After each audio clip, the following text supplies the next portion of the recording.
Tuhan, kemarin kita sudah berkhotbah mengenai bagaimana promosi dan kelimpahan itu adalah upah. Jadi di dalam prinsip kerajaan surga, Tuhan akan memberikan upah bagi setiap orang yang sungguh-sungguh mencari Dia dan memberikan promosi bagi orang-orang yang sungguh mencari Dia. Ampun. Kita lihat bagaimana kemarin kita belajar tentang Musa, bagaimana kita belajar tentang hari ini kita belajar tentang Daud, dan bagaimana kita belajar tentang Abraham. Bagaimana iman Abraham menghasilkan kelimpahan. Bagaimana iman Yusuf menghasilkan promosi. Jadi pada saat engkau sungguh-sungguh mencari Tuhan dan engkau beriman kepada Tuhan, ingat penderitaan yang kau alami, kesengsaraan di dunia ini itu tidak sebanding dengan upah yang kau terima. Karena promosi dan kelimpahan akan menyertai kita sepanjang masa. Saat kita menyerahkan hidup kita, kehendak kita, pikiran kita, bahkan fokus hidup kita pada Tuhan. Hari ini kita mau belajar bagaimana Tuhan sudah memanggil Abraham, Tuhan sudah memanggil Yusuf, Tuhan memanggil Musa, dan Tuhan memanggil Daud. Dan Tuhan yang sama akan memanggil kamu. Bagaimana kamu meresponi panggilan Tuhan? Ingat, pada saat engkau dipilih, engkau dipanggil, berikan respon yang benar. Mari kita belajar bagaimana Daud mempunyai respon yang benar dan mempunyai bahwa hati-hati Tuhan selalu ada Daud. Jadi Daud, bagaimana kita melihat bagaimana karakter seorang Daud menjadi perkenanan di hadapan Tuhan. Mari kita belajar dari karakter-karakter di Alkitab sehingga kita belajar meniru karakter yang menjadi perkenanan hati Tuhan. Mari kita belajar mengenai Daud hari ini. Yuk kita lanjut. Kisah Daud adalah tentang iman dan keberanian. Mari kita lihat ayatnya bagaimana pertama kali Daud dipilih Tuhan. Why, kenapa Tuhan memilih Daud yang masih kecil, anak-anak kecil, sedangkan dia belum apa-apa. Kalau orang tuh masih kemerah-merahan pipinya, kenapa istilahnya disimpan tuh kalau buah tuh diembu. Aku tahu nggak? Itu jadi biar sampai matang. Diperam, betul. Jadi bagaimana kita belajar dari Daud, diperam sama Tuhan untuk menggantikan seorang Saul yang sudah dewasa. Jangan Daud masih anak-anak, Saul sudah dewasa. Tapi diperam tuh, dipersiapkan untuk Raja Israel. Kenapa? Apa yang menjadi Tuhan memilih Daud? Apa yang menjadi Tuhan, pilihan Tuhan ada pada Daud dan dipanggil untuk dimahkotai, dipromosi, diberi kelimpahan. Apa yang menjadi karakter Daud? Kita harus belajar sehingga kita pun, kalau kita mempunyai karakter seperti Daud, kita akan dipromosikan, kita akan diberi kelimpahan. Kelimpahan itu menjadi bagian kita, bukan kita yang mengejar berkat. No. Prinsip kerajaan surga tidak kita mengejar berkat. Prinsip kerajaan surga kita dikejar berkat. Kalau kamu masih mengejar berkat, kamu masih prinsip keadaan, masih mengikuti prinsip dunia. Tapi prinsip kerajaan surga adalah dikejar berkat. Kita belajar karena saya rindu seluruh jemaat GBI HOC semua dikejar. Tidak ada satu yang kekurangan di sini. Tidak ada satu yang kemiskinan, tidak ada satu yang sakit penyakit. Semua hidup dalam janji-janji. Tapi ingat, janji Tuhan bisa dibatal. Kalau 12 suku, hanya 2 suku yang masuk tanah perjanjian, yang 10 mati di padang. Jadi janji Tuhan, aku akan memberikan tanah yang susu dan madu, bisa batal karena tidak taatan di padang. Jadilah kita 2 suku yang masuk ke dalam janji-janji Tuhan.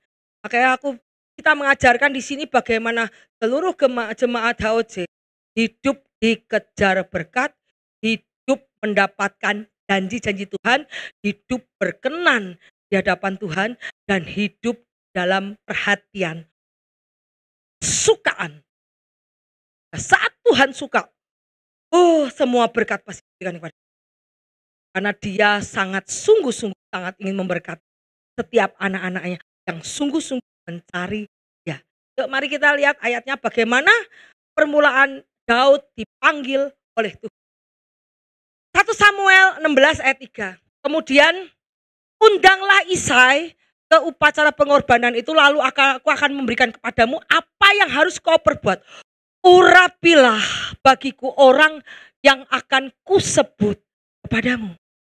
Tuhan, mata Tuhan, ingat ya, mata Tuhan tuh melihat ibu siapa ya di antara sekian segitu yang orang-orang sungguh hatinya tertambat padaku, sungguh mencari matanya.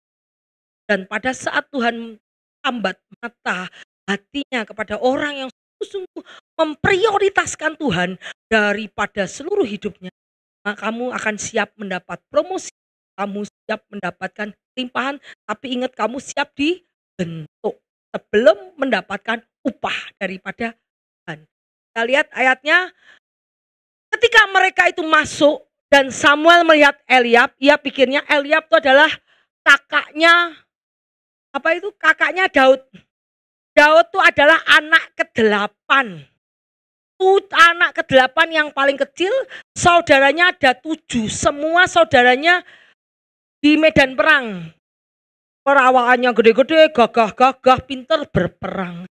Padahal si Daud hanya pengembala domba yang diabaikan oleh keluarga, tidak mendapat perhatian, sedangkan kakak-kakaknya sibuk di medan perang. Tetapi mata Daud tertuju kepada si penggembala domba. Sekalipun sekolahmu hanya SMA, nggak sekolah atau pekerjaanmu adalah pekerjaan rendah, maaf, itu tidak membuat Tuhan tidak bisa memakai kamu. Kita lihat bagaimana si Daud hidup di dalam pengembalaan domba, sedang kakak-kakaknya peka pakai baju kebesaran. Daud hanya pakai compang-camping mengembalakan domba, tetapi Daud yang dipilih, bukan orang yang hidupnya hebat-hebat atau yang kelihatan hebat di mata manusia, bukan itu yang dipilih Tuhan. Tapi Tuhan memilih orang yang hatinya humble, merendahkan diri, dan hatinya memang mencari Tuhan dengan sungguh. Ya, kita lihat bagaimana Tuhan menaruh perkenanan kepada Daud dibanding saudara-saudaranya yang sudah hebat dalam berperang. Ya, karena kehebatan bukan dari hebat kuat gagahmu, kehebatan daripada roh Tuhan yang hidup dalam dia, dari imanmu.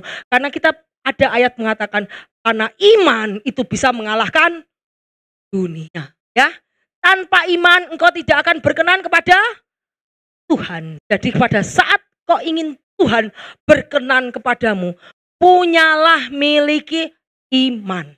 Ya, di sini kita lihat bahwa Daud memiliki iman, sedangkan kakak-kakaknya tidak.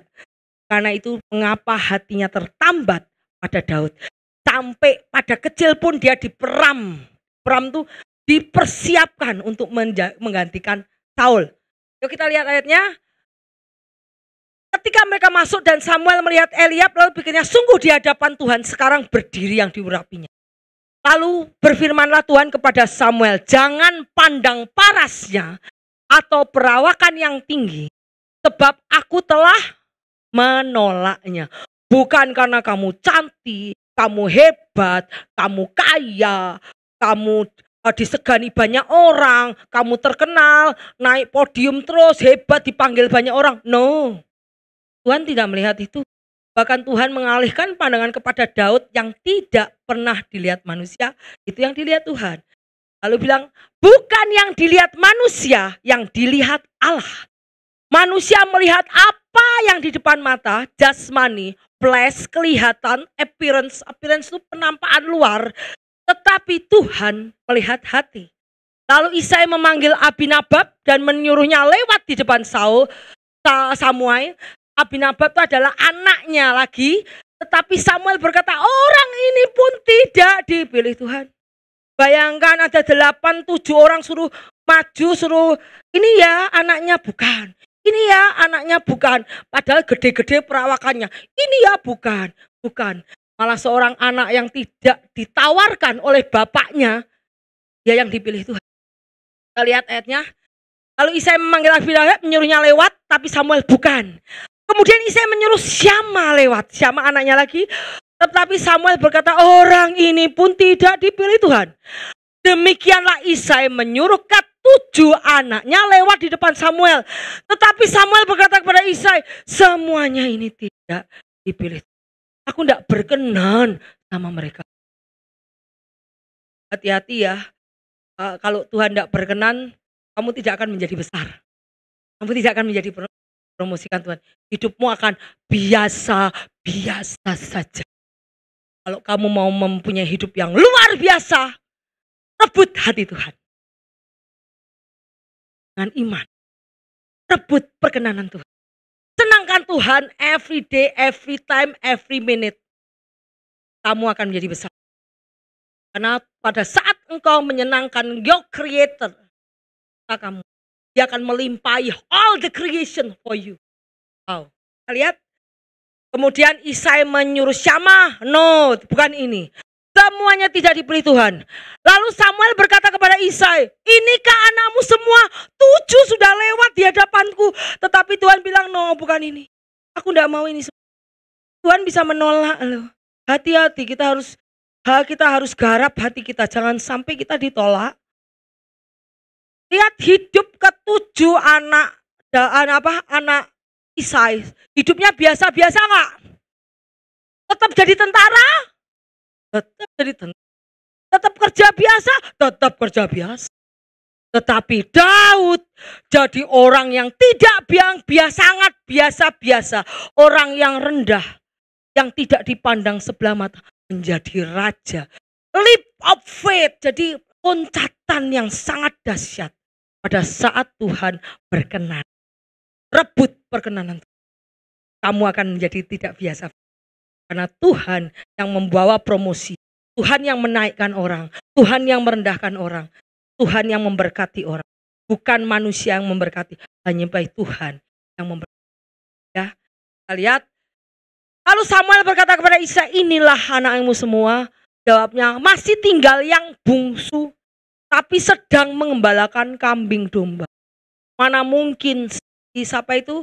Isai mau nunjukkan Daud.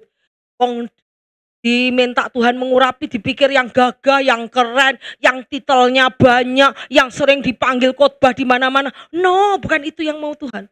Tuhan tidak lihat penampakan luar, tapi Tuhan melihat hati. Kita lihat. Kemudian disuruhnya menjemput dia. Sedang mengembalakan kambing domba. Kata Samuel, suruhlah memanggil dia sebab kita tidak akan duduk makan sebelum ia datang. Jadi Samuel, Nabi Tuhan pun tidak mau makan sebelum melihat anak sayang terakhir. Sebelum dia melihat Daud. Kemudian disuruhnya menjemput dia, ia kemerah-merahan. Matanya indah dan parasnya elok. Lalu Tuhan berfirman, bangkitlah urapilah dia. Sebab inilah dia. Aku berkenan kepada Daud. Tidak kepada yang 7, tapi Samuel mengambil tabung tanduk berisi minyak dan mengurapi Daud di tengah saudaranya. Sejak hari itu dan seterusnya berkuasalah roh Tuhan atas Daud. Lalu berangkatlah Samuel menuju Rama. Tetapi roh Tuhan telah mundur pada Saul. Sekarang ia diganggu oleh roh jahat.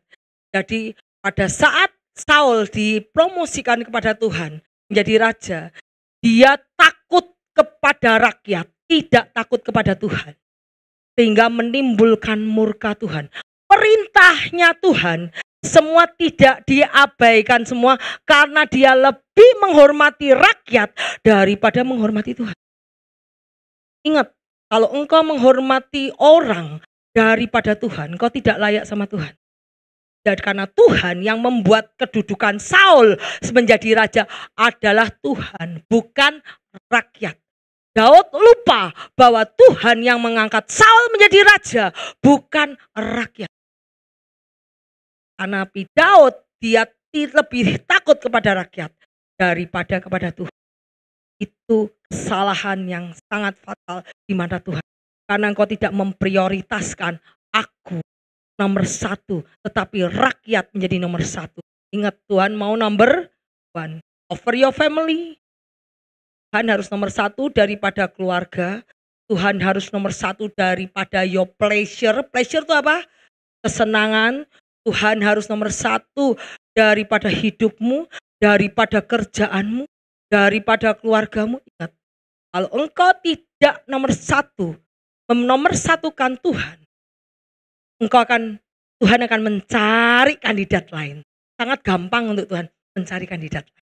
Ya, kita lihat bagaimana Tuhan mencari kandidat lain setelah dia mendapati Saul.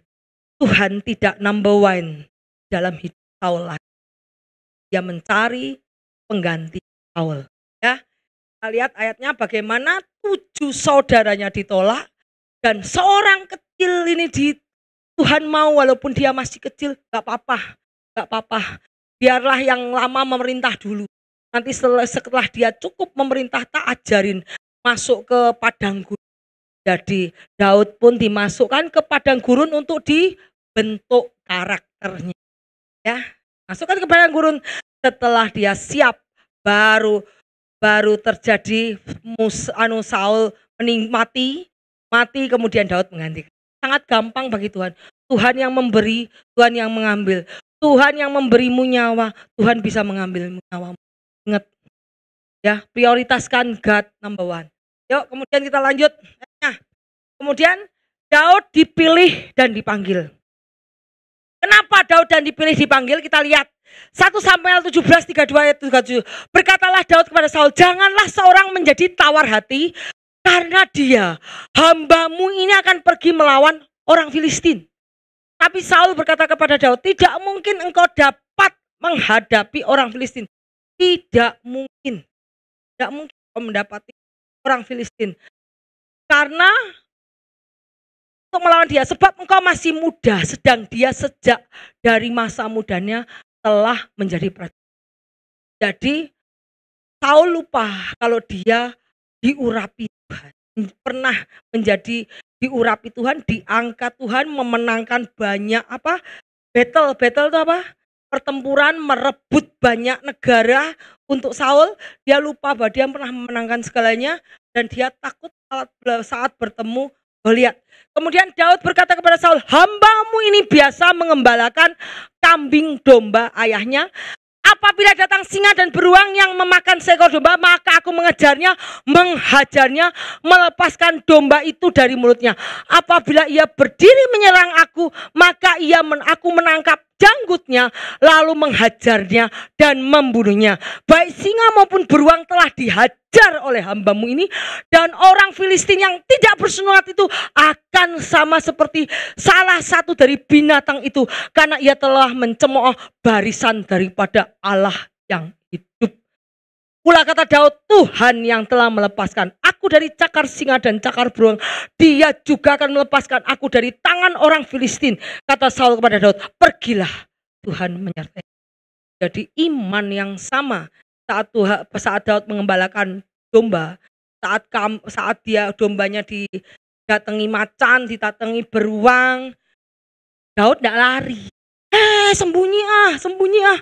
Biar yang penting aku domba hilang satu tidak apa-apa daripada aku. Tuhan tidak melihat hati seorang pengecut, tapi Tuhan melihat saat Daud mengembalakan domba. Kalau dombanya dimakan dia natai, aku mati biarin, yang penting dombaku selamat. Tuhan melihat bagaimana seorang anak muda yang penuh keberanian menghadapi segala tantangan. Tuhan melihat hati yang penuh keberanian, bukan hati yang pengecut. Ya, kita lihat bagaimana kenapa Tuhan memilih dia. Karena domba yang dia percayakan kepada Daud, dia lindungi, dia jagai dengan hidup. Bukankah ini prinsip kepada bagaimana Kristus rela menyelamatkan nyawa anak-anaknya supaya anak-anaknya hidup. Kalau Tuhan bukan gembala yang baik, dia akan meninggalkan kita. Begitu, kamu mau disalib, kamu mau dibunuh, aku pulang aja deh ke surga. Tuhan, Bapak, aku balik ke surga ya. Daripada aku mati, selamatin dunia. Apakah Tuhan Yesus bilang begitu? Tuhan aja rela memberikan nyawanya bagi domba-dombanya. Supaya yang lain tidak binasa. Itu adalah semua sesuai dengan karakter Yesus. Dan mata Tuhan tertuju pada orang yang rela menyelamatkan, rela kehilangan nyawanya demi domba-domba yang dia dombakan, yang dia gembalakan. Itulah yang membuat Tuhan berkenan atas Daud. Yuk lanjutnya, kita lihat. Yuk lanjutnya. Nah, maka Daud tinggal di padang gurun, di tempat-tempat perlindungan. Daud kemudian setelah dia masuk ke dalam istana, roh Saul dia kan pintar main kecapi. Begitu roh iblis masuk, dia dibunuh, mau dibunuh sama Saul. Kemudian Daud dilarikan ke padang. Di semua orang pilihan Tuhan harus masuk ke padang. Ya, di sini dia di padang gurun, kemudian dikejar-kejar, dan selama waktu itu Saul mencari dia, dikejar-kejar. Allah tidak menyerahkan dia ke dalam tangannya. Daud takut karena Saul telah keluar dengan maksud mencabut nyawanya. Jadi Daud pun masuk ke padang gurun untuk dikejar-kejar. Dia hidupnya diliputi ketakutan karena kayak residivis, buronan. Tahu kalau buronan? Kalau buronan, kalau ketemu serdadunya si Saul, udah pasti mati nggak? Mati. Jadi selama Daud diurapi, kemudian dia masuk ke raja, dan Saul tahu bahwa dia diurapi Tuhan, iblis pun bekerja. Karena iblis masuk pada Saul dan dia tahu itu adalah anak kesayangan Tuhan. Oh, anak kesayangan Tuhan, gua matiin lo. Aku tidak mau kamu diangkat Tuhan. Maka masuk ke padang gurun, Saul menjadi buronan. Ya, tapi Tuhan, siapapun menjadi bulanan, kalau Tuhan bersama kita, siapa yang jadi lawan kita? Gak ada. Karena bilang apa ya? Tuhan tidak. Tetapi Allah tidak menyerahkan dia ke dalam tangan Saul. Jadi kalau Allah tidak menyerahkan Daud kepada tangan musuhnya, musuh mau nyari kayak apapun ketemu gak? Kalau ketemu pun Tuhan akan lepaskan. Wah, kabur lagi. Karena Tuhan yang punya kuasa di bumi dan di, ya, Allah tidak menyerahkan dia ke dalam tangannya. Terus kita lihat ayatnya, Samuel, lihatlah dahulu ayahku, kiranya puncak jubahmu dalam tanganmu ini. Dia berdalam buronan ketika Saul masuk ke dalam gua tidur. Bukan Saul yang menemukan Daud, tapi siapa yang menemukan? Daud yang menemukan Saul. Kalau membunuh orang ini gampang banget, tinggal ditusuk mati. Tapi Daud tidak melakukannya. Ya, kita lihat. Sebab dari kenyataan bahwa aku memotong jumlah pucahmu dengan tidak membunuh engkau. Engkau dapatlah kau ketahui bahwa tanganku bersih dari kejahatan dan pengkhianatan, bahwa aku tidak berbuat dosa terhadap engkau, walaupun engkau ini mengejar aku untuk menyabut nyawaku. Tuhan kiranya menjadi hakim antara aku dan engkau. Tuhan akan membalaskan aku kepadamu, tanganku tidak akan mengusir. Jadi kalau kita dibalas sama orang, dijahati orang, dipukul orang, kamu harus berkatakan, Tuhan kiranya menjadi hakim di antara aku dan engkau. Tuhan kiranya membalaskan aku kepadamu, tanganku tidak akan memukul. Jangan, kalau kamu tak pukul, kamu tak tendang. Kalau kamu mukul aku tak tendang. Itu kamu tidak bisa berkata seperti ini. Tuhan kiranya menjadi hakim antara aku dan engkau. Dan Tuhan akan membalaskan padamu. Tetapi tanganku tidak akan memukul. Tuhan yang akan memukul engkau.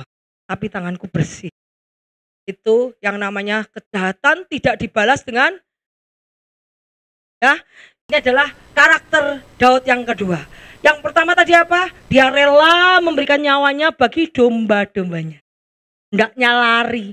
Kalau gembala upahan, lihat dombanya di stok, diambil segala, gua lari, takut, daripada gua yang mati mending domba gua yang mati. Tapi dia rela tidak menyayangkan nyawanya untuk domba-domba yang dia gembalakan. Itu seperti karakter Kristus. Dua, dia tidak membalas kejahatan dengan kejahatan. Pada saat Yesus disiksa di paku, apakah Yesus marah, menyumpahi, ngirim ke malaikat di surga untuk menghabisi? No. Tapi Tuhan, Bapa ampunlah dia. Dia tidak tahu apa yang diperbuat. Tetapi namanya hukum tetap berlaku. Kerajaan surga itu ada hukumnya. Tuhan yang membalaskan semuanya. Kita lihat.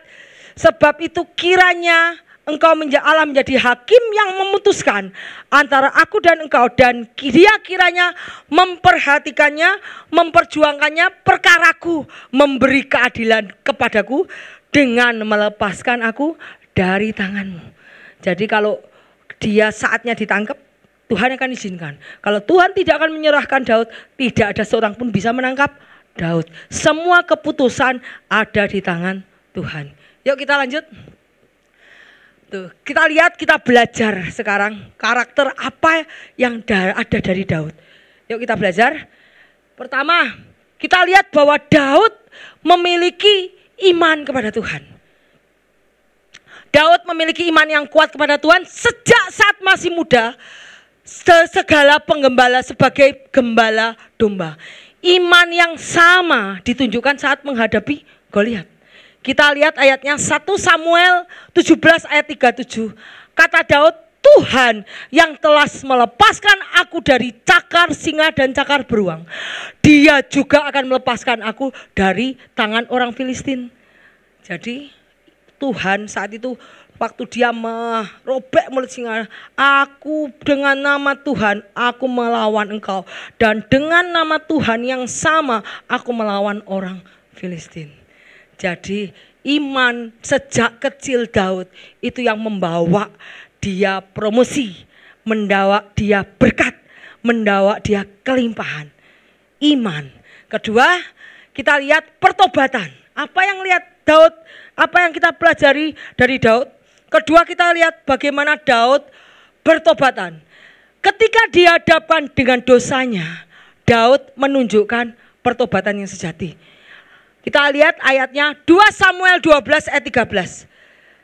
Ingat salah Daud apa? Daud bersalah saat dia meniduri Batsyeba. Betul? Waktu Daud berbuat zina, dia merencanakan pembunuhan atas Uria, dan kemudian dia berzina kepada Batsyeba. Saat itu Tuhan mengirim Nabi Nathan untuk menegur Daud. Tapi ingat ya, kalau engkau ditegur dengan orang yang diurapi Tuhan, engkau lagi ditegur oleh hamba Tuhan, jangan kau mengelak. Tapi kau lihat bahwa teguran itu mendatangkan kebaikan bagi setiap orang. Kita lihat bagaimana respon Daud saat kesalahannya dikuliti. Kadang-kadang ya, kalau kesalahan kita dikuliti, kita marah dari gereja, kita keluar dari gereja. Saya tidak mau, pendetanya itu kamu bodoh. Pada saat engkau ditegur, itu tanda ada care, kasih sayang, supaya engkau berjalan di dalam jalan yang benar. Kita lihat bagaimana Nathan menegur Daud ketika Daud masuk dalam perzinahan kepada Batsyeba, dan Daud masuk ke dalam rancangan pembunuhan kepada Uria. Wow, itu hamba yang ingat ya, orang yang diurapi juga bisa jatuh dalam dosa. Pada saat apa? Pada saat dia lupa dalam zona nyaman. Ingat, pada saat zona nyaman kita bisa jatuh dalam dosa. Makanya itu berbahagialah di dalam segala penderitaan. Berbahagialah di dalam kesengsaraan kita. Karena dengan kesengsaraan kita banyak berdoa. Ya. Jadi kalau kamu dalam sukacita, hidupmu lagi nyaman, harus jangan lupa berdoa. Karena pada saat kita lupa berdoa, pada saat kita jarang berdoa, daging kita jadi lemah. Roh kita jadi lemah, daging kita jadi kuat, Pada saat kita jarang berdoa, daging kita jadi kuat, roh kita menjadi lemah. Tapi pada saat kita sering berdoa, roh kita jadi kuat, daging kita jadi lemah. Ya, kita lihat ayatnya. Ketika dihadapkan dengan dosanya, Daud menunjukkan pertobatan. Kita lihat ayatnya, lalu berkatalah Daud kepada Natan, aku sudah berdosa kepada Tuhan. Dan Natan berkata pada Daud, Tuhan telah menjauhkan dosamu itu, engkau tidak akan mati. Wow. Jadi pada saat dia ditegur, jawaban Daud, oh enggak bisa, aku benar, ya biarin toh, suka-suka aku sendiri. Ini tubuhku, ini kehendakku. Kamu ngapain ngurusin aku? Apakah gitu? Daud? Oh tidak. Daud berkata pada saat ditegur, oh ampuni aku Tuhan, aku sudah berdosa kepada Tuhan. Itu menunjukkan respon merendahkan diri, mengakui kesalahan, dan mau dituntun menuju kebenaran. Kalau ditegur jangan terus nambah marah. Dan kemudian kamu membuat alasan-alasan untuk membenarkan diri. Itu Tuhan pasti sudah marah. Tapi ingat, pada saat kita lihat pada saat Daud ditegur, dia aku sudah berdosa kepada Tuhan. Apa yang dilakukan Daud? Kemudian lihat 2 Samuel 51 ayat 1 sampai 5. Lihat, setelah ditegur apa yang dilakukan Daud? Nyanyi Daud, nyanyi, minta belas kasihan Tuhan, minta maaf, ampun sama Tuhan. Bukannya marah, ngambek. Lihat ya. 1 Samuel 51 untuk pemimpin biduan, Mazmur dari Daud. Jadi kitab Mazmur itu adalah kitab seluruh nyanyian Daud, puji-pujian kepada Tuhan. Wow, saya lihat bagaimana kenapa Daud mempunyai hati Tuhan berkenan kepada Daud. Karena Daud tuh senang muji dan isinya menyembah Tuhan. Kita lihat ayatnya. Untuk pemimpin biduan, Mazmur dari Daud. Ketika Nabi Natan datang kepadanya setelah ia menghampiri Batsheba, Daud nyanyi. Bukan maki-maki, enggak. Di sini bukan Daud memaki-maki Nabi Natan, enggak. Daud kemudian ngeblokir Nabi Natan. Enggak diblok loh. Ada yang ditegur gembalanya diblokir ya. Ada. Ini Daud tidak mengeblok Natan. Dulu mungkin tidak ada WA ya. Ini begitu ditegur begitu ditegur Nabi Natan, Daud nyanyi kepada Tuhan. Apa katanya? Oh, kasihanilah aku ya Allah. Aku menurut kasih setiamu, hapuskanlah pelanggaranku. Menurut rahmat-Mu yang besar, bersihkanlah aku seluruhnya dari kesalahanku. Tahirkanlah aku dari dosaku. Dia sungguh-sungguh menyesal, minta ampun. Bukannya ngeblok ya, terus marah-marah. Terus membuat argumen-argumen yang membenarkan diri. No, Daud mengakui kesalahannya, merendahkan hati pada Tuhan. Dia nyanyi, malah nyanyi nih. Mazmur itu nyanyian. Kemudian apa kata Daud? Bersihkan aku seluruhnya dari kesalahanku, tahirkanlah aku dari dosaku, sebab aku sendiri sadar, ya Tuhan, aku minta ampun akan pelanggaranku. Aku senantiasa bergumul dengan dosaku. Karena dosa dari dulu kelemahan Daud adalah soal wanita. Dia punya banyak istri. Jadi di sini tidak ada orang yang sempurna, semua bergumul. Daud bergumul dari dosa las. Apa itu? Hawa nafsu, ya. Aku sendiri sadar akan pelanggaranku, aku senantiasa bergumul dengan dosaku. Sembunyikanlah wajah-Mu terhadap dosaku, bukan terhadap diriku. Kalau terhadap diriku, waduh belai kita. Tetapi sembunyikan wajah-Mu terhadap dosaku. Hapuskanlah segala kesalahanku, jadikan hatiku tahir ya Allah, dan perbaharuilah batinku. Suruh Tuhan, dia minta Tuhan berikan aku roh yang lebih kuat lagi untuk menangani kelemahan daging, dosa las, hawa nafsu. Jadi dia minta kepada Tuhan untuk memperbarui hatinya dengan roh Allah yang teguh. Kemudian ayatnya yang terakhir, jangan membuang aku dari hadapan-Mu, jangan mengambil roh-Mu yang kudus dari aku. Karena pada saat dia berbuat dosa, kadang-kadang roh Allah diambil. Seperti Saul, roh Allah keluar dari dia karena ketidaktaatan. Pada saat ditegur, pada saat engkau ditegur, engkau tidak mau bertobat, tapi engkau marah atau memberikan opini-opini yang membenarkan engkau, kamu bisa kehilangan roh Allah. Tapi Daud, dia menundukkan diri, merendahkan diri, sadar, dan dia tidak mau kehilangan roh Allah. Dia berdoa kepada Tuhan, jangan membuang aku dari hadapanmu, jangan mengambil rohmu yang kudus. Tuh, kalau Tuhan sudah digituin, aduh Tuhan tidak tega. Ya wes tak ampuni, tapi ingat konsekuensi hasil dosa itu tetap berjalan, tetapi kamu diselamatkan. Ya, yuk kita lanjut. Kita lihat yang ketiga tadi apa? Yang kedua tadi apa? Pertama iman, kedua pertobatan. Yang ketiga apa? Pujian, penyembahan, dan ucapan syukur. Daud itu adalah seorang yang suka menyanyi, suka bersembahan.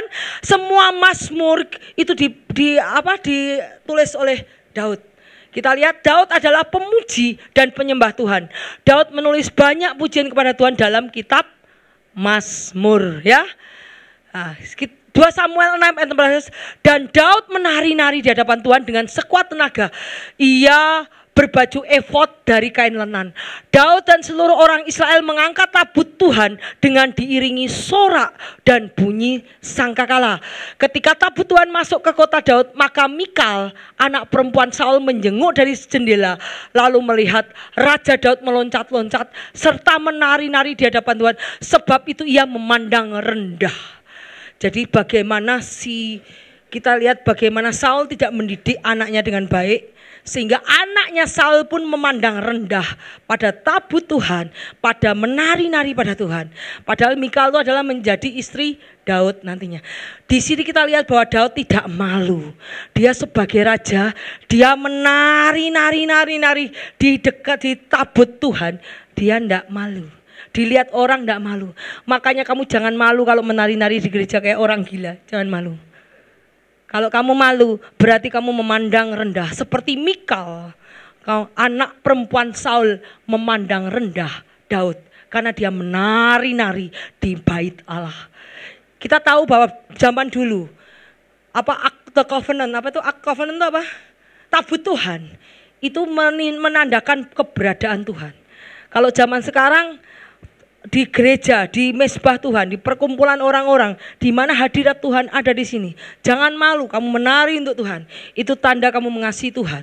Jangan memandang rendah orang yang menari bagi Tuhan. Karena orang yang menari bagi Tuhan, itu Tuhan memandang dari atas dan memberi upahnya. Seperti Daud berkenan kepada Tuhan. Ya, kita lihat kemudian Mazmur 23:9, Tuhan adalah gembalaku. Ini adalah Mazmur Daud. Takkan kekurangan aku. Ia membaringkan aku di padang yang berumput hijau. Ia membimbing aku ke air tenang. Ia menyegarkan jiwaku, menuntun aku di jalan yang benar oleh karena namanya. Sekalipun aku berjalan dalam lembah kekelaman, aku tidak takut bahaya, sebab kau bersertaku. Gadamu dan tongkatmu, itulah yang menghibur aku. Engkau menyediakan hidangan bagiku di hadapan lawanku. Engkau mengurapi kepalaku dengan minyak. Jadi ini adalah semua apa yang terjadi di dalam kehidupan Daud. Sehingga dia memberikannya dengan mazmur. Dia menyanyikan pujian. Kebajikan dan kemurahan belaka akan mengikuti aku seumur hidupku. Aku akan diam di rumah Tuhan sepanjang masa. Bagaimana tidak, pada saat apapun yang terjadi, Tuhan dinyanyikan. Tuhan adalah gembalaku. Tuhan apa enggak? Aduh, gua enggak tega mau menghukum Daud, enggak tega. Karena dia seorang pemuji yang berusaha mendapat perkenanan Tuhan. Ya, kita lihat bagaimana sekalipun berjalan dalam, aku tidak takut bahaya, gadamu dan tongkatmu, ia menyediakan hidangan di depan lawanku. Dia mengurapi kepalaku. Bagaimana Daud yang kecil dulu diurapi oleh Tuhan. Dan bagaimana perjalanan dia setelah diurapi. Dia di dalam segala persoalan, dalam segala perang, Daud selalu menang perang. Kenapa? Karena Tuhan menyertai dia. Bagaimana kemurahan Tuhan selalu ada pada dia. Dan dia tidak akan pernah kekurangan. Kebaikan, kemurahan, berkat mengelilingi si Daud. Karena dia berkenan di hadapan Tuhan. Yuk kita lanjut ayatnya. Keempat, ketaatan kepada Tuhan. Kita lihat Bagaimana Daud taat kepada Tuhan?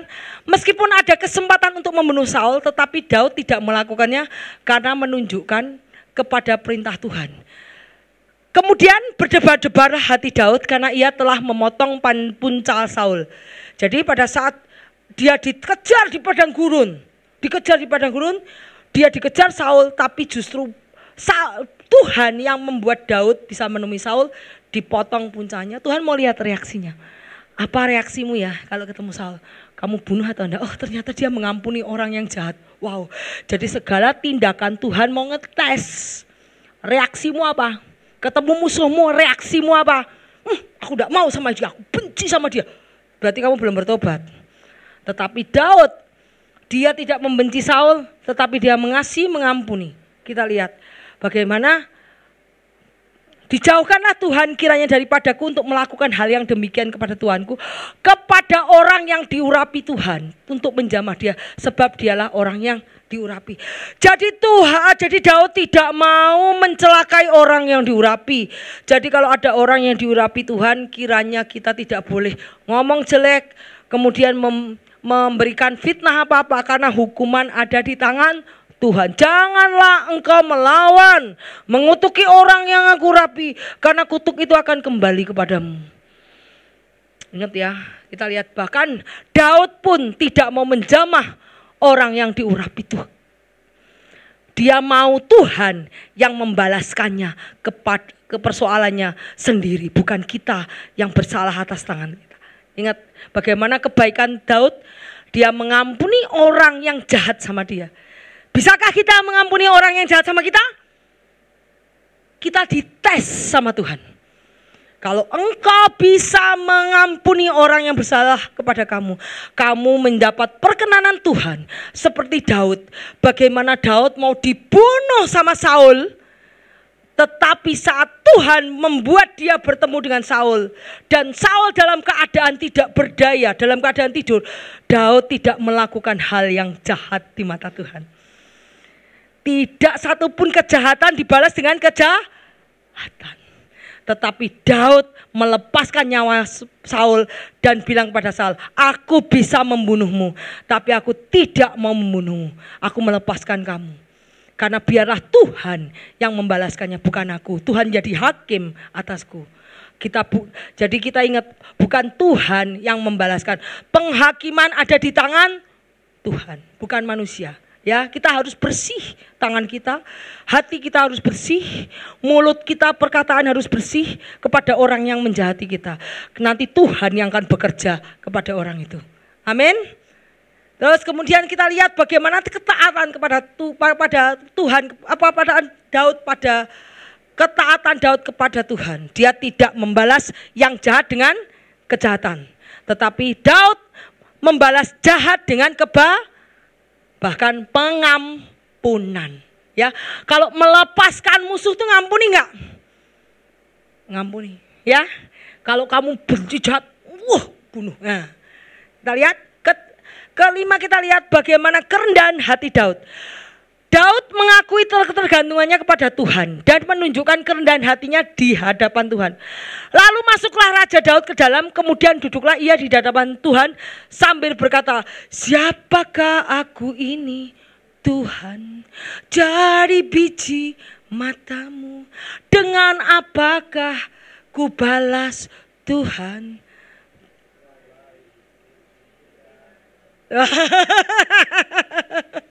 Itu sudah hati seperti Daud. Selain puji dan sembah Kau. Wah, kita lihat ayatnya. Siapakah aku ini ya Tuhan, dan siapakah keluargaku, sehingga Engkau membawa aku sampai demikian. Daud wajar bertanya. Dia tuh penggembala, orang rendahan. Dia tidak berpakaian bagus, berpakaian compang-camping. Sampai Tuhan bawa istana jadi raja, seluruh Mesir tunduk sama dia. Makanya dia ingat, Tuhan, siapakah aku ini? Kok kamu membawa aku sama keluargaku masuk ke dalam kelimpahan? Siapa aku? Apa yang aku balas? Jadi itu menunjukkan kerendahan hatian Daud kepada Tuhan. Dan dalam hal ini pun masih kurang di matamu ya Tuhan. Sebab Engkau telah berfirman juga tentang keluarga hamba-Mu di dalam masa yang masih jauh. Dan telah memperlihatkan kepadaku serentetan manusia yang akan datang ya Tuhan Allah. Jadi kita tahu bahwa Daud mengetahui bahwa promosi yang dia capai dari seorang penggembala domba menjadi raja itu datangnya dari Tuhan. Dia sadar di luar Tuhan dia bukan siapa-siapa. Kita lihat bagaimana Daud, waduh udah segini. Yuk lanjut.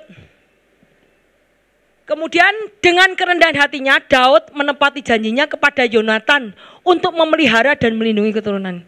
Ingat pada saat Saul mati, dia dikejar-kejar oleh Saul. Dia mengikat janji kepada Yonatan, ingat peliharalah keluargaku kalau setelah aku mati, kalau keluargaku mati. Jadi Daud itu menepati janji. Orang yang berakhlak itu apa? Punya integritas. Dia selalu menepati janji. Yuk kita lihat ayatnya. Masih adakah orang yang tinggal dari keluarga Saul? Maka aku akan menunjukkan kasihku kepadanya oleh karena Yonatan. Karena dia sering dibantu oleh Yonatan, dia ingat kebaikan orang lain. Ya, tidak melupakan kebaikan.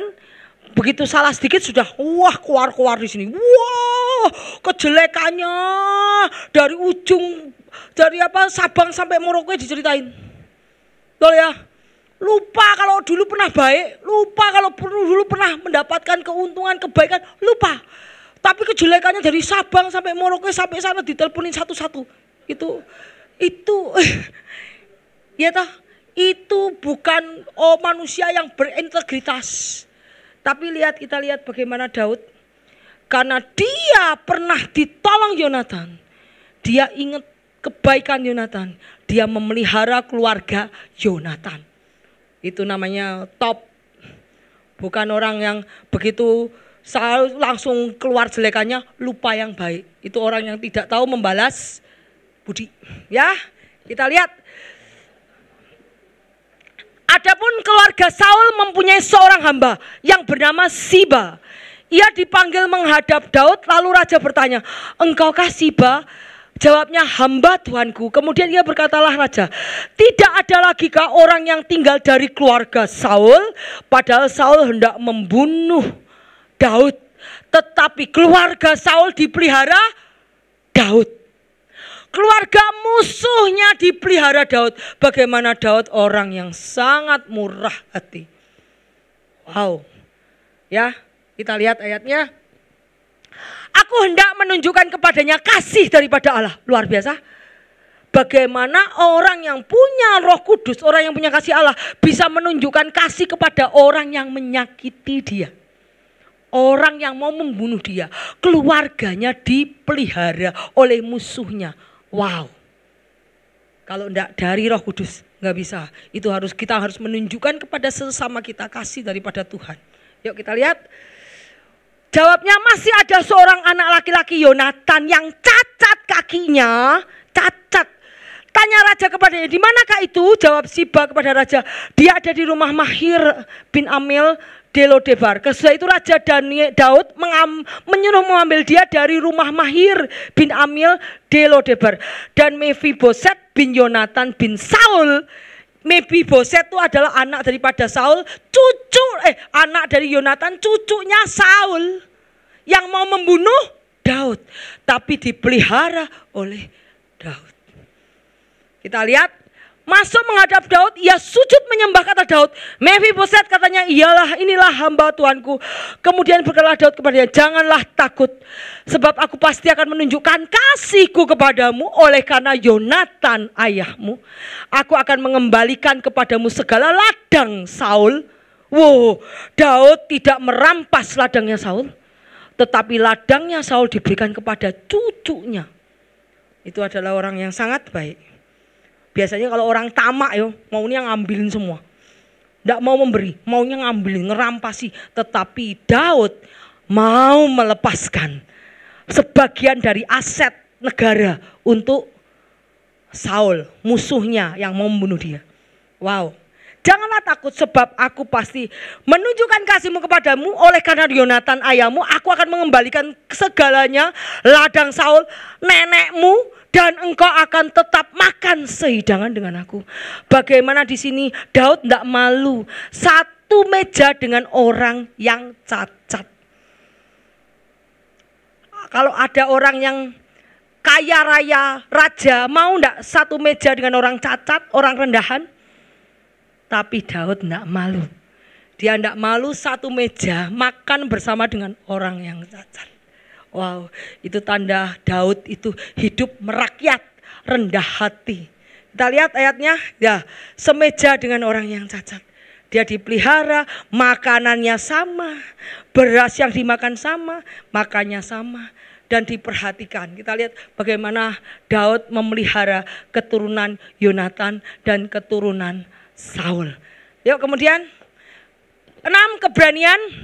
Daud memiliki keberanian dan membela tentara Tuhan. Kita lihat. Tetapi Daud berkata pada orang Filistin, engkau mendatangi aku dengan pedang dan tombak dan lembing. Tetapi aku mendatangi engkau dengan nama Tuhan semesta alam, Allah segala barisan Israel yang kau tantang itu.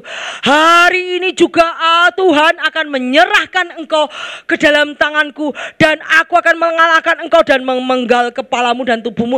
Hari ini juga aku akan memberikan mayatmu dan mayat tentara orang Filistin kepada burung di udara, kepada binatang liar, supaya seluruh bumi tahu bahwa Israel mempunyai Allah. Jadi dia tidak pakai, kita lihat dia tidak pakai namaku, tapi dia pakai nama siapa? Allah. Kalau Tuhan dengar gitu gimana? Waduh, namaku disebut-sebut. Kalau kalah malu enggak Tuhan? Malu enggak? Malu. Kalau sampai kalah Tuhan malu. Karena dia tidak pernah menyebut. Karena tanganku, karena kehebatanku, karena kepintaranku, karena saya pintar, saya cerdas, saya hebat, saya kuat. No, Daud tidak bilang gitu. Tapi bilang apa? Supaya Tuhan Israel mempunyai Allah. Hari ini juga Tuhan akan menyerahkan engkau ke dalam tanganku. Tuhan yang menyerahkan.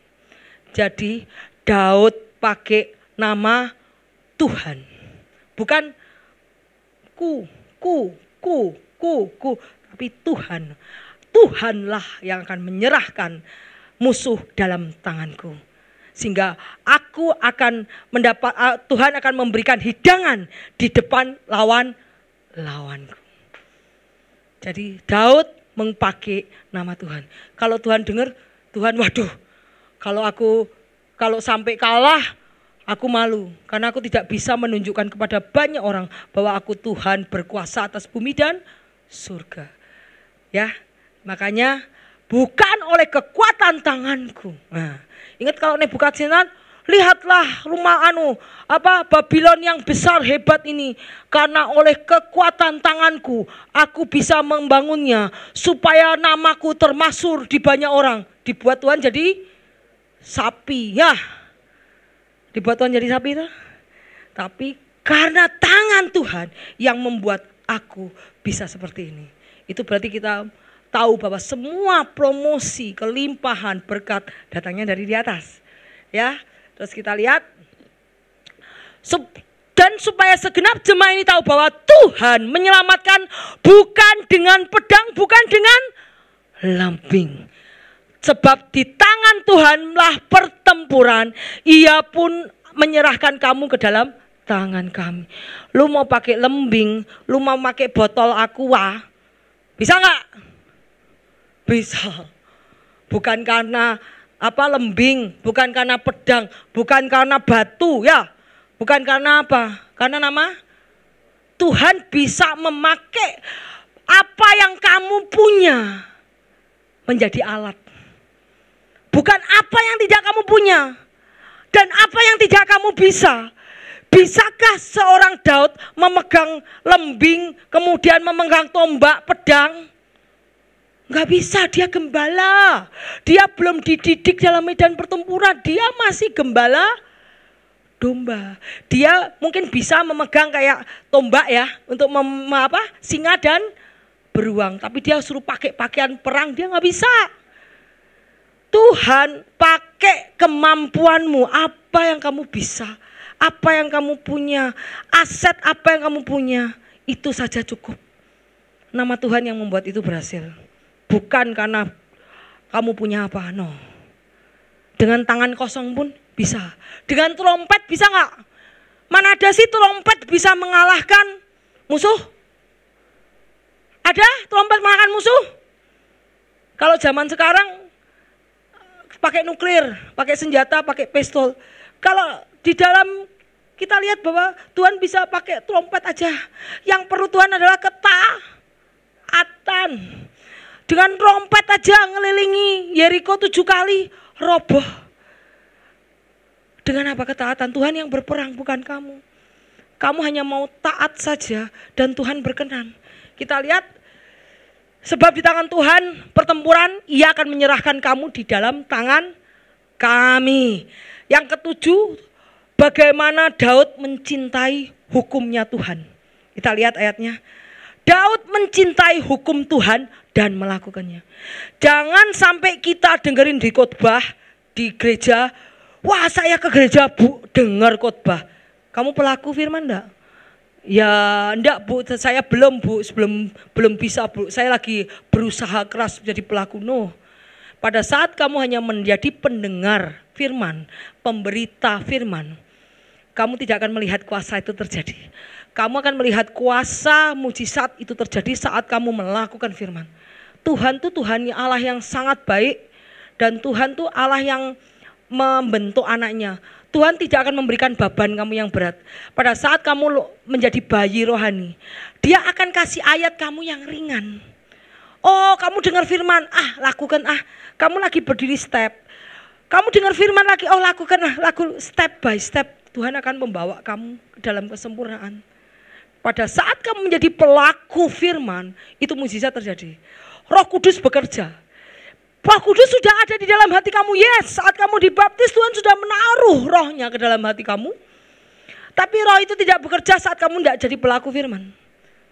Pada saat kamu melakukan firman, firman tidak harus semua dilakukan. Tuhan tidak menuntut kita melakukan semua instantly, dengan sekaligus. Tapi Tuhan mengingat, dikasih satu dulu. Ayo lakukan. Dikasih lagi satu lagi, lakukan. Saat kamu dikasih kasih firman dan kau melakukan firman, Roh Kudus mulai bergerak, mulai bekerja di dalam hidupmu, dan kau akan dituntun lebih tinggi, mencapai kesempurnaan iman. Tapi kalau engkau tidak menjadi pelaku firman, iman tanpa perbuatan adalah mati, ya. Jadi hendaklah kita semua mendengar firman, melakukannya.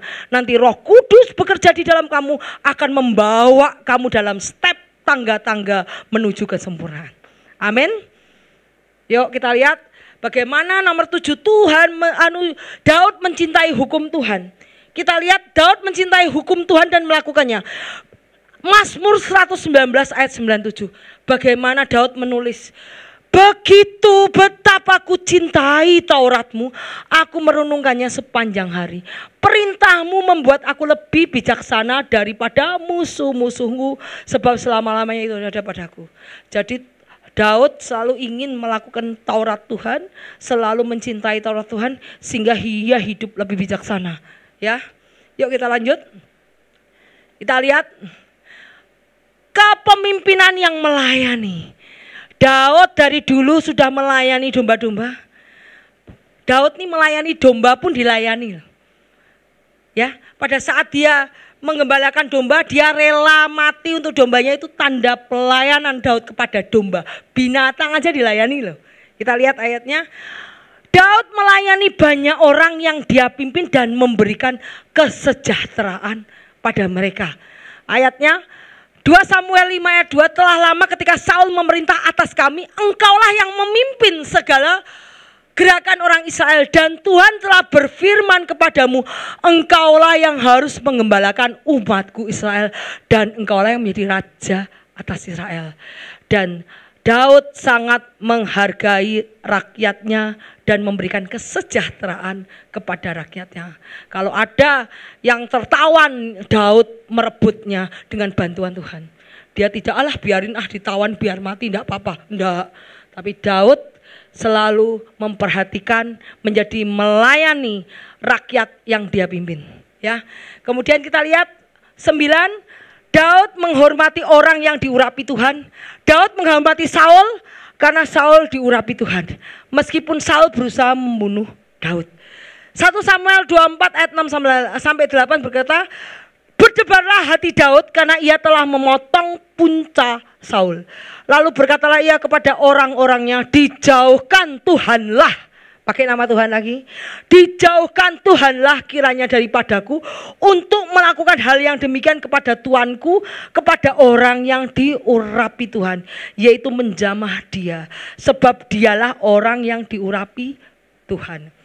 Dan Daud mencegah orang-orangnya dengan perkataan itu, tidak mengizinkan mereka bangkit menyerang Saul.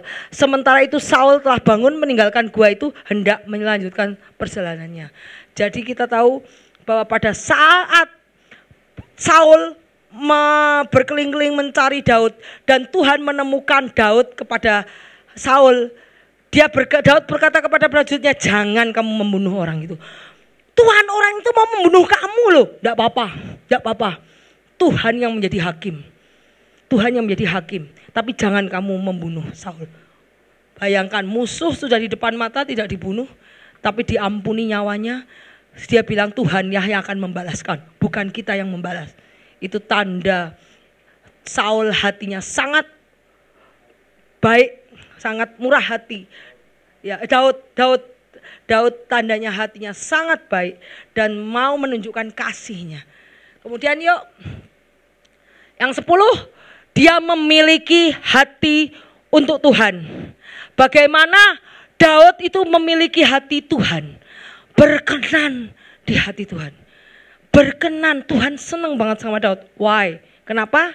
Setelah Saul disingkirkan, Allah mengangkat Daud menjadi raja mereka. Tentang Daud, Allah telah menyatakan, aku telah mendapat, ini kisah Rasul ya.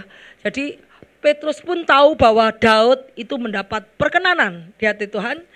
Jadi setelah Saul disingkirkan, Allah mengangkat Daud menjadi raja mereka. Tentang Daud, Allah telah menyatakan, aku telah mendapat Daud bin Isai, seorang yang berkenan di hatiku dan melakukan segala Bagaimana supaya kita mendapat perkenanan di hati Tuhan? Melakukan segala perintahku. Jadi Daud adalah orang yang mencintai firman Tuhan, mentaati firman Tuhan, melakukan firman Tuhan, sehingga ia berkenan di hadapan Tuhan. Hidupnya yang dari biasa-biasa diangkat Tuhan menjadi hidup yang tidak biasa-biasa. Ya, kita lihat 2 Samuel 7 ayat 1-3. Ketika raja telah menetap di rumahnya dan Tuhan telah mengaruniakan keamanan kepadanya terhadap semua musuh di sekeliling, berkatalah raja kepada Nabi Nathan, lihatlah aku ini diam di dalam rumah. Kita lihat bahwa waktu itu raja punya rumah dan Tuhan tuh mengaruniakan keamanan kepadanya semua musuh kelilingnya.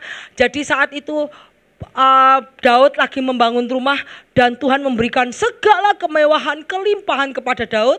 Kemudian katanya ini, berkatalah raja kepada Nabi Nathan, lihatlah aku ini diam di dalam rumah dari kayu aras, padahal tabut Allah diam di dalam tenda. Tabut Allah itu menyatakan hadirat Tuhan kok di tenda. Aku tinggal di dalam rumah yang indah. Kenapa tabut Allah di tenda? Daud tidak suka. Oh jangan, kalau bisa tabut Allah rumahnya lebih bagus daripada rumah yang aku tinggali. Itu namanya Daud memokuskan prioritas Tuhan daripada kepentingan dirinya sendiri. Kita lihat ayatnya. Lalu berkatalah Nathan kepada raja, baiklah, lakukan segala sesuatu yang dikandung di hatimu, sebab Tuhan menyertai engkau. Dari sini kita lihat bahwa kalau Daud membangun rumah yang indah untuk dirinya, sedangkan rumah Tuhan dibiarkan tergeletak, dia tidak suka. Dia bilang lebih baik rumahku yang jelek, tapi rumah Tuhan yang lebih bagus. Ya, karena Tuhan yang memberi berkat. Juga gereja ini saya bangun semua lebih bagus daripada rumah yang saya tinggali. Saya nggak berani kalau untuk Tuhan lebih buruk daripada yang saya yang tinggali. Karena saya pun tahu berkat datangnya dari Tuhan. Yuk kita lanjut. Ya, oke. Kemudian kita lihat akhir hidup dari Saul dan akhir hidup dari Daud. Kita lihat bahwa karakter Daud yang membuat dia berkenan di hati Tuhan. Menuruti firman-Mu, melakukan firman-Mu, takut akan Tuhan, keberanian dan iman. Ya, dan kemurahhatian, pertobatan, semua harus kita miliki sebagai orang yang mau dikenan oleh Tuhan. Kita lihat ayatnya bagaimana akhir hidup dari Saul dan Daud.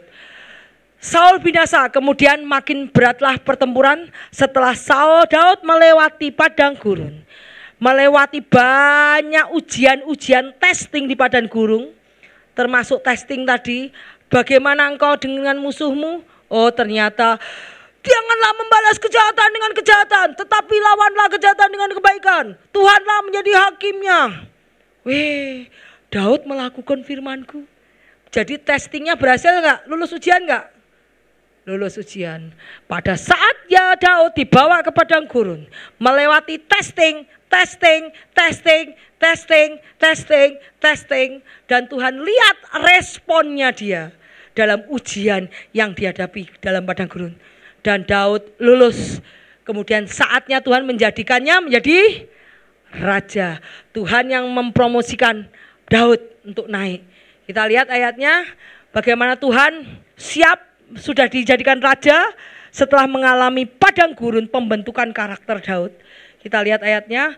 Lalu berkatalah Saul ketika makin beratlah pertempuran bagi Saul, para pemanah menjumpainya dan melukai dengan parah. Lalu berkatalah Saul kepada pembawa senjatanya, hunuslah pedangmu dan tikamlah aku, supaya jangan datang orang yang tidak bersunat ini menikam aku dan memperlakukan aku sebagai permainan. Tetapi pembawa senjatanya tidak mau karena ia sangat segan. Kemudian Saul mengambil pedang itu, menjatuhkan dirinya ke atasnya. Jadi Saul sudah kehilangan Roh Kudus. Jadi dia berpikir melalui daging. Ya, tidak lagi pakai nama Tuhan. Ya, di sini ada nama Tuhan? Tidak ada Tuhan toh? Jadi, nanti musuhnya datang. Nanti musuhnya datang menikam aku. Nanti aku dijadikan permainan. Nanti aku ditangkap, nanti dijadikan permainan. Mending aku mati aja. Jangan sampai. Jadi sudah ada roh ketakutan. Ya, jadi sudah ada roh ketakutan. Dan sudah tidak ada lagi keberanian lagi, dan putus asa, kemudian roh bunuh diri sudah masuk. Jadi pada saat engkau tidak taat kepada Tuhan, pada saat Roh Kudus sudah keluar dari engkau, yang datang adalah iblis. Ada roh putus asa, roh dendam, roh benci, sakit hati, kemudian roh kebimbangan, ketakutan, semua menyerang engkau. Dan dia tidak bisa lagi menghadapinya, dan iblis memaksa dia untuk bunuh diri. Karena iblis adalah selalu mencuri, membunuh, membinasakan. Iblis mencuri sukacitamu, mencuri damai sejahteramu, mencuri, kemudian iblis membunuh tubuhmu, dan iblis membinasakan rohmu masuk ke neraka. Jangan sampai iblis mengambil bagian dari hidupmu, karena iblis adalah mencuri, membunuh, dan membinasakan Yosul. Ya, tapi ingat, pada saat kita mau menjadi Daud, karakter seperti Daud, kita taat pada firman-Nya, Tuhan akan mempromosikan. Kita lihat bagaimana Daud menjadi raja, sampai akhirnya pada saat mengalami proses di padang gurun, udah saatnya Tuhan bilang, oke, enough, kamu sudah cukup, kamu tak angkat. Daud diangkat menjadi raja. Kita lihat ayatnya. Daud berumur 30 tahun waktu ia menjadi raja. 40 tahun lamanya ia memerintah. Di Hebron ia memerintah atas Yehuda 7 tahun 6 bulan. Dan di Yerusalem ia memerintah 33 tahun atas seluruh Israel dan Yehuda. Jadi ia memperlihatkan kuasanya dengan perbuatan tangannya dan mencerai-beraikan orang-orang yang congkak hatinya. Ia menurunkan orang yang berkuasa dari tahtanya, meninggikan orang-orang yang rendah. Bagaimana tangan Tuhan yang berkuasa? Tangan Tuhan itu yang menceraikan orang yang congkak. Tangan Tuhan menurunkan orang yang berkuasa dari tahta. Dan tangan Tuhan yang bisa meninggikan orang-orang yang rendah. Asal engkau berkenan di hati Tuhan, maka kebaikan, kelimpahan, penyertaan akan mengikuti engkau sepanjang masa. Kita tidak harus mengejar berkat, tetapi berkat mengejar orang-orang yang dikenan oleh Tuhan. Jadilah orang yang berkenan oleh Tuhan. Jadilah orang seperti Daud yang ada di hati Tuhan, yang selalu menempatkan Tuhan di dalam prioritas hidupnya. Nomor 1 prioritas hidupnya. Maka Tuhan, apapun yang kau butuhkan, apapun yang pergumulan, Tuhan pasti datang dan mendengar dan menjawab doa-doamu karena engkau berkenan di hatinya. Amin. Habis ini apa ini? Oh, habis ini Elisa. Yuk kita lanjut minggu depan. Bagaimana kita hidup seperti Daud, diperkenan Tuhan.